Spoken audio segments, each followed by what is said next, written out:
Magandang tanghali mga kabay. So meron po akong approved repair dito, 39995. So ito po yung cordless na blower ng DeWalt. Ayan, ang model nito mga kabay, DCE 100. So ito mga kabay, ang papalitan nito ay motor. Ayan po, di po siya gumagana. Ayan. So meron pong laman yung battery natin. Ayan, 2 bars. So ito po yung motor niyan mga kabay. Ayan. Yan po yung ipapalit natin. So sa mga magtatanong kung saan nabibili ito mga kabay, dito lang po yan sa Powerman Hardware 530 T. Alonso, Santa Cruz, Manila. Dito nyo po mabibili yung pyesa na yan. So ito yung unit niya mga kabay. Ayan. So bubuksan po natin ito. So yan mga kabay, nabuksan na po natin yung screw. So tatanggalin po natin yung takip. Ayan. Siyempre yung kanyang sapan.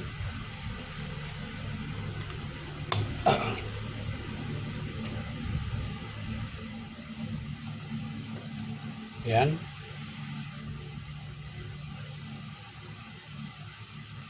So tabi lang natin dito. Tapos meron pa siyang 4 na screw. Yan.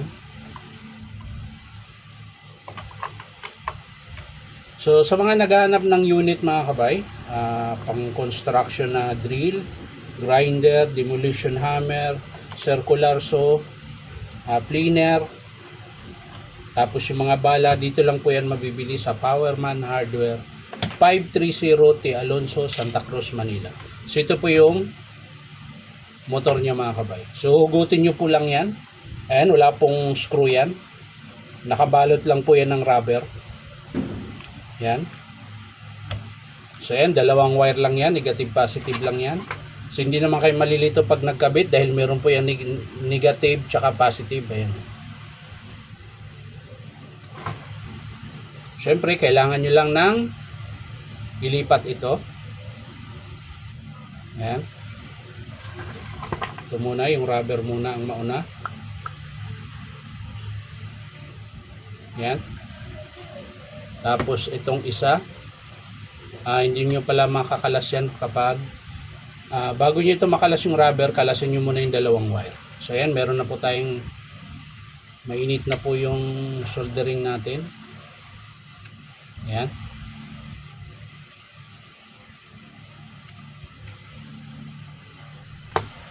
Yun, ayos na mga kabay, nakalas na.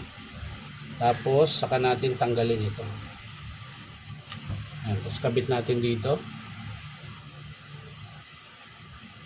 Yan. So ganun lang po ang forma niyan. Tapos pwede mo na siyang ihinang dito mga kabay. Yan, sa kanyang bagong motor. So tatanggalin lang natin yung dulo para po pumasok siya dito. Yan. At syempre, hihinangan natin. Kailangan natin ng lead.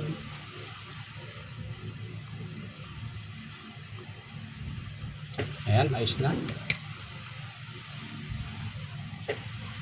Tapos yung kabila, ganun din.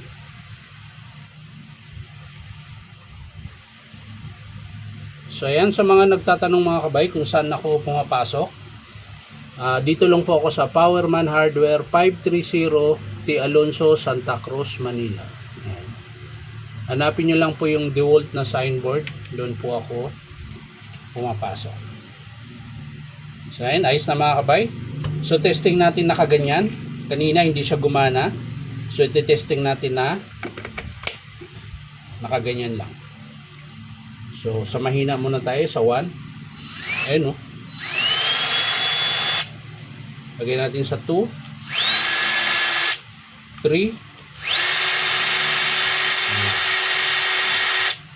So parang mahina lang siya mga kabay, pero kapag meron na siyang pan na ikabit na natin sa unit, malakas na po yan.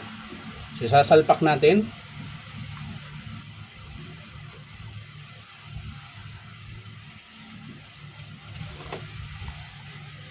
So yan mga kabay, nasalpak ko na.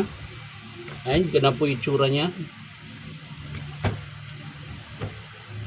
Tapos syempre balik natin tong kanyang takip.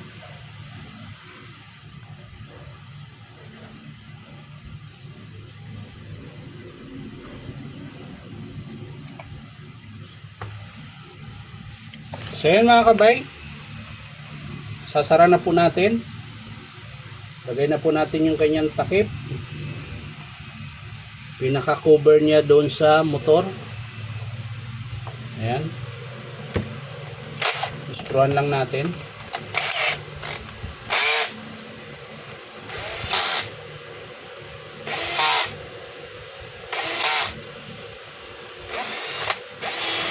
Yun. Ayos na. So yan, lagyan na natin yung pan. Tapos syempre yung screw.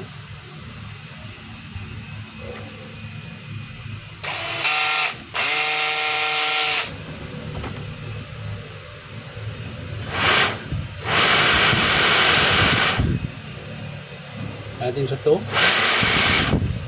3. So kanina mga kabay, wala pa siyang pan, mabagal siya. Pero ngayon meron na, yun, malakas na po siya.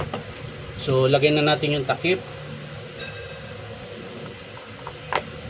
Yan.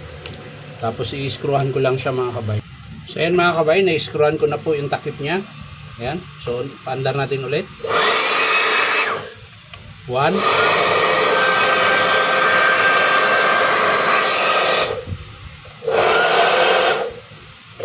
So yan lang mga kabay, ito po yung pinalitan natin, motor assembly, ayan.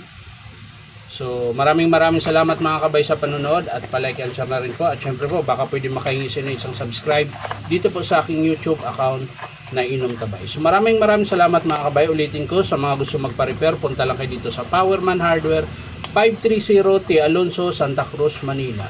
So yan lang mga kabay, bye bye.